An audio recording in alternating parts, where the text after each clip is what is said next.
Hi, I'm just going to hang out here for 1 minute before I start my class.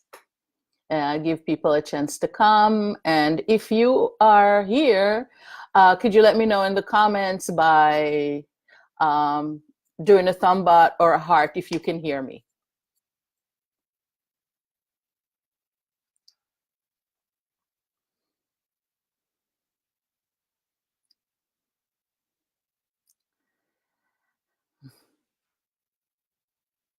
Okay, I'm gonna get started.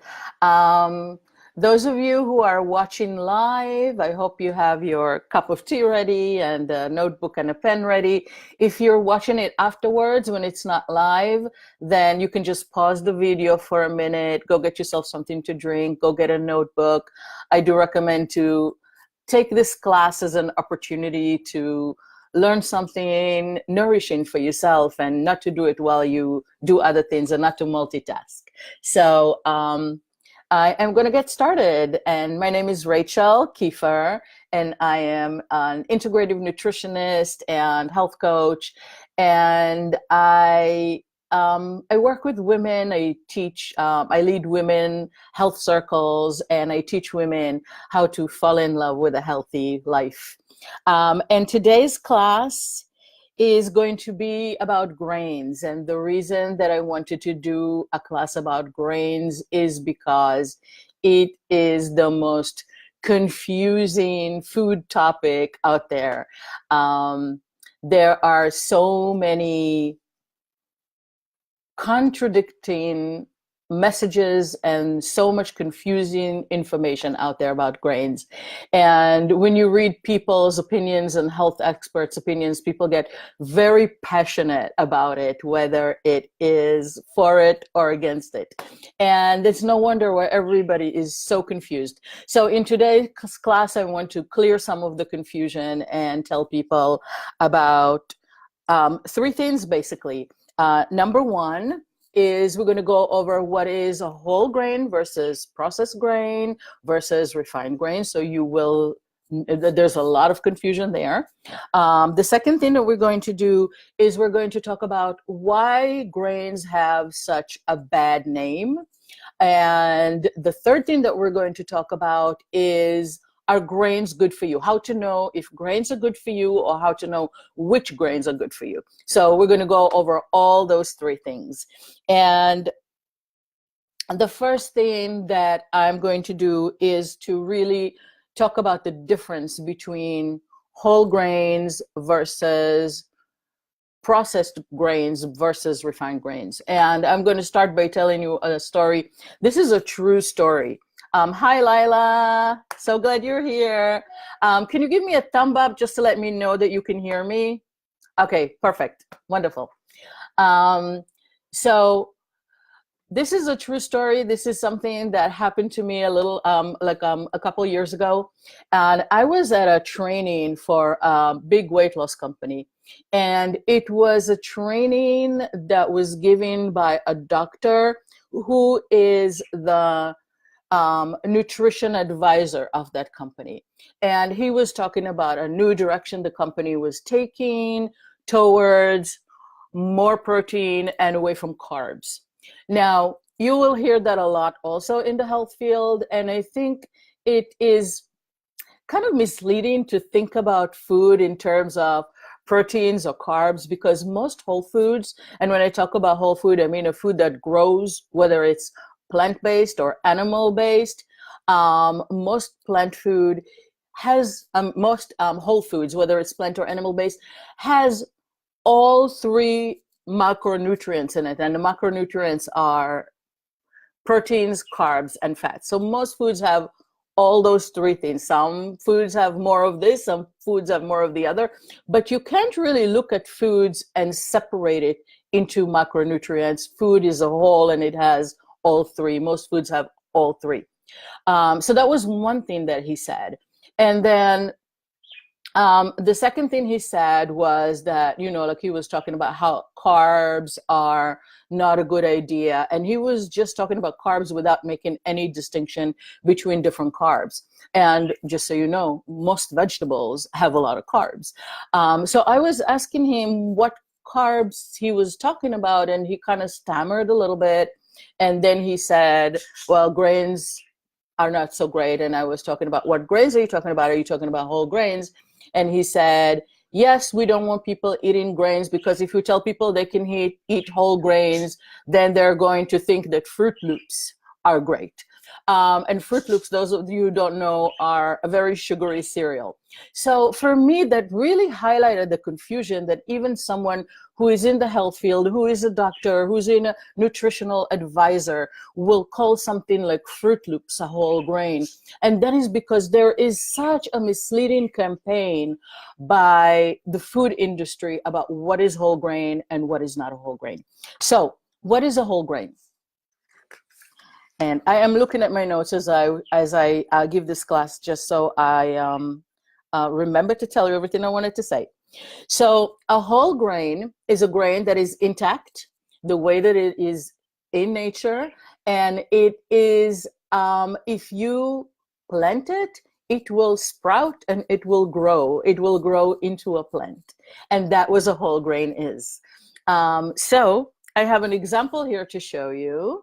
And that is millet. And the reason that I chose to show millet in this class is because it is a grain that a lot of people don't eat. And it's actually a really delicious grain, and it has a lot of health benefits. And usually when I recommend millet to people, they say it's bird food. Well, it's bird food, but it's also human food. So if you take this millet, this is the millet grain, and it kind of looks like quinoa, looks similar to that. If you take this and you soak it and sprout it, it will grow. It will grow into a sprout, and then it will grow into a plant. And that's what a whole grain is. A whole grain is a grain that is intact, that will sprout and grow. A whole grain product. And a whole grain product is when you take the whole grain and you either grind it into a flour, or pound it, or crack it, or do something with it that it's no longer intact and it will no longer sprout. It becomes fragmented. So that is a whole grain product. And here's an example. And this example is oatmeal. Something that so many people know and use and think of as a whole grain. Oatmeal is actually processed. The whole grain is oat groats, which look something like brown rice. So the oat groat, if you plant this in the ground, nothing is going to grow.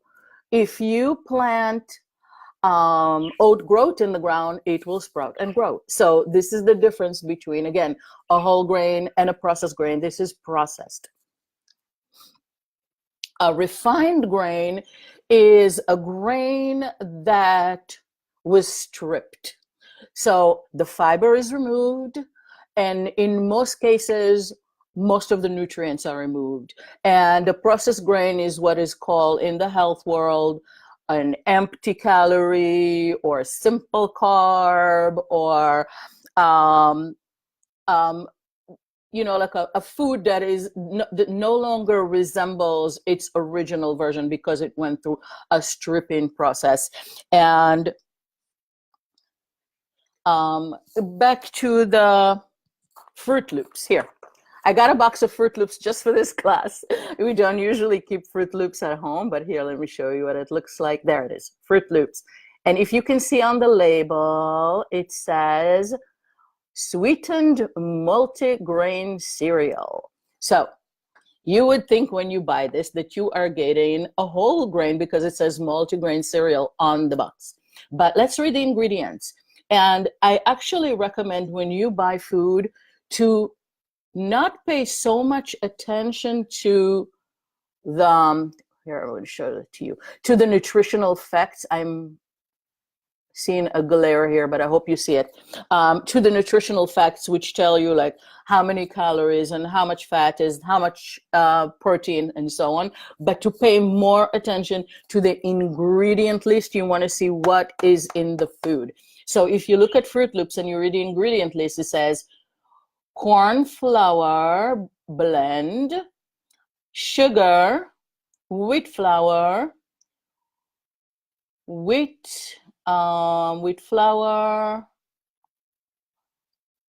whole grain oat flour, and I think because they put whole grain oat flour, then they put multigrain or market their product as a whole grain product, and then it has a whole bunch of ingredients, like list and list and list of ingredients, other different additives and colors and flavors and all the chemical stuff that they put in here. So not a whole grain. If you plant a Fruit Loop in the ground, you are not going to grow a Fruit Loop tree. So this is an example of a refined grain.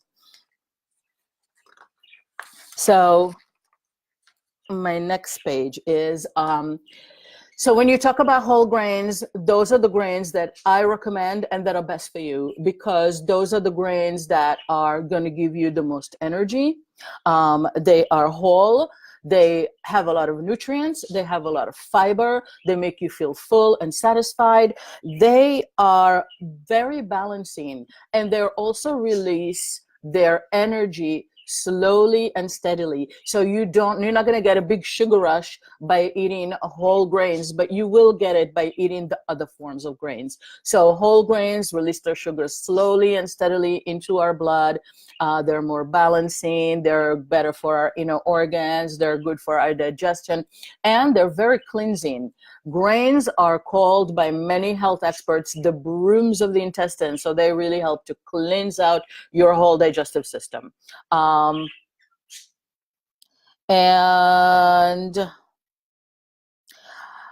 Also, when you eat whole grains, you are going to be fuller for longer. You're not going to get hungry very quickly after, and they help you to reduce cravings for things that are unhealthy because they're balancing and calming.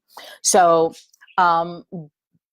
those are whole grains. And when I talk about whole grains, there's so many different whole grains. I'm not going to list them all today, but I'm going to mention a few. Like I said before, millet is great. Most people are familiar with brown rice. And right here behind me, I have a bowl. I don't know if you can see that, but this is a bowl where I am soaking brown rice and millet together, because that's one of my son's favorite dishes. I make him rice bowls, and the millet actually helps the rice when I cook them together to stick. And I'm going to talk in a minute about why I recommend to soak grains. So things like brown rice, millet, quinoa, oat groats, like I mentioned, buckwheat, so many different grains out there that when you eat them in their whole form, they are very good for our health.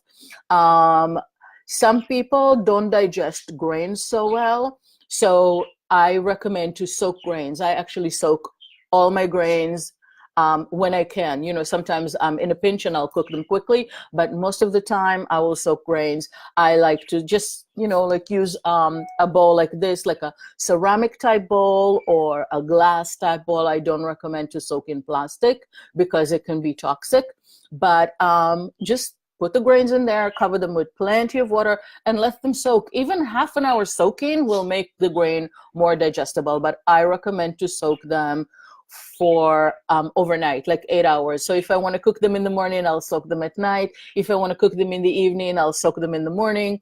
So just give them a few hours of soaking, and that would help to break some of the acids in the grains that make them harder to digest or that make you feel bloated. And that would take care of that and make them a lot healthier and a lot more digestible. The other thing with soaking is that soaking starts the sprouting process. Now we talked about the sprouts, so that the whole grains will sprout. It starts the sprouting process, which makes the grains so much more nutrient dense. So they become much higher in nutrients. And sprouting is so easy. I think people think that it's a complicated process. It's not. Once you soak the grains for 8 hours, rinse them. You take a strainer like this, and you just rinse the grain, wash them off, and then you leave them in the strainer. Put the strainer on top of a bowl, but with, like plenty of air underneath, so nothing wet under there, and just leave the grains in the strainer. If they get a little dry, just rinse them again and let them drain, and they can stay in the strainer, and usually within a day or two, they'll start to sprout. Just make sure they're not too dry. Rinse them once or twice a day is enough. And then in a day or two, you have sprouted grains. You'll see like little tails coming out of the grains, and you can let them grow a little longer, or you can just use them like that. And sprouted grains can be cooked, and they can be eaten raw, because once they sprout, they are edible. You don't have to cook them. So you can eat them raw, or you can cook them, or you can cook them lightly. The other great advantage in soaking grains, besides the fact that they better for our digestion and better for us nutritionally, is that they cook much faster. So you don't have to cook them as long.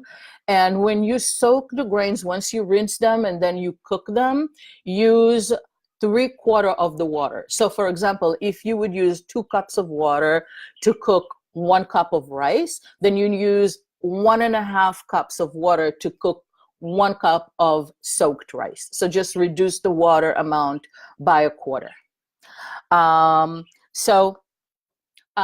That is it in a nutshell, whole grains and how to eat them, and try the soaking and sprouting. It's a very easy step, very easy, non-complicated, and it would really enhance the digestive and nutritional value of grains. Next step is, let's talk about whole grain products. And whole grain products is something that what we all see, like whole wheat bread, brown rice cakes, oatmeal, still cut oats, crackers, whole wheat pasta. So lots and lots of different whole grain products are out there, and people use them in a variety of ways with a variety of reactions. So some people do much better with just the sprouted whole grains, with soaked whole grains, and some people can do okay with the processed grains. So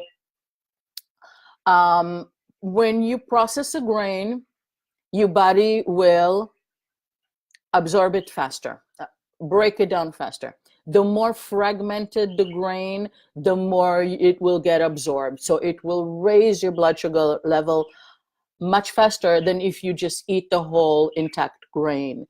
So for example, oatmeal, again, is processed, it's pounded, it's no longer a whole grain, but it's not ground into flour. So it's still, like it's somewhere in between. So when you look at processed grains, there's a big range as the ones that are very minimally processed and the ones that are very processed. So you have to look at where it is on the processing scale.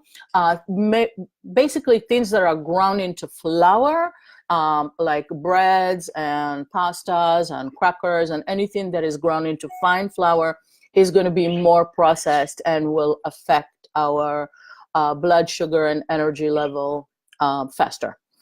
And refined grains are things like white flour and white flour products and other grains that all the nutrients have been removed from. And I do recommend to avoid them. There's a lot of problems with refined grains, and it can be like a whole class about that. But basically, when you're eating refined grains, you're eating food that's depleted. So you're not giving your body any nutrients. And in order for your body to digest it, it uses nutrients in your body. So you get depleted when you're eating refined grains. They also give you they right away turn into sugar into your blood. So they give you this very quick energy high and then very quick energy drop. So they keep you hungry all day, and they keep you craving all day, and they keep you craving for sugar all day. So it's best to stay away from those. Now I'm going to talk about the second point is why whole grains have such a bad name. They became like the bad guys of the nutritional world, and the reason whole grains get such a bad name, I mean grains in general get such a bad name, is that most of us don't eat the whole grains. We mostly eat the grains that are processed, and we eat a lot of the grains that are refined. It's very hard to avoid refined grains unless you make all your food from scratch, because they are in almost every packaged food. If you start reading the ingredient, like I show you with the Fruit Loops, you will see that they are almost in everything. So read labels, make food yourself as much as possible. The other reason that they have such a bad name is that because we overconsume them. Humans went through an evolution with grains. We have started the agriculture revolution about 10,000 years ago.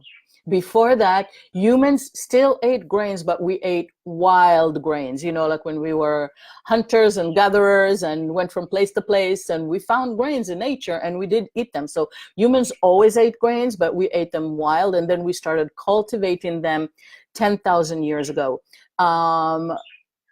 The way that they were cultivated then, or even a generation ago, is very different than the way they are cultivated now. Now, most of the grains on the market are genetically modified.